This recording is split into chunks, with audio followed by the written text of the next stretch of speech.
Tohle jsem já. Nová kapitola v mém životě právě začíná. Vracím se zpátky domů. Většinu svého života jsem strávila cestováním z jednoho letiště na druhé. Teď se vracím do Buenos Aires se svým tátou. Konečně mohu zjistit, kdo vlastně jsem.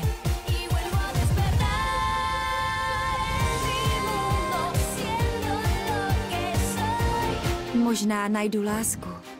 Skutečnou lásku. A budu mít nové kamarády. Nejlepší kamarádky. Ale taky potkám lidi, kteří mými kamarády nebudou.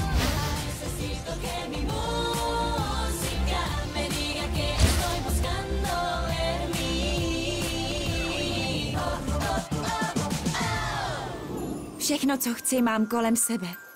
Lásku, hudbu, zápal pro věc. Tohle jsem já.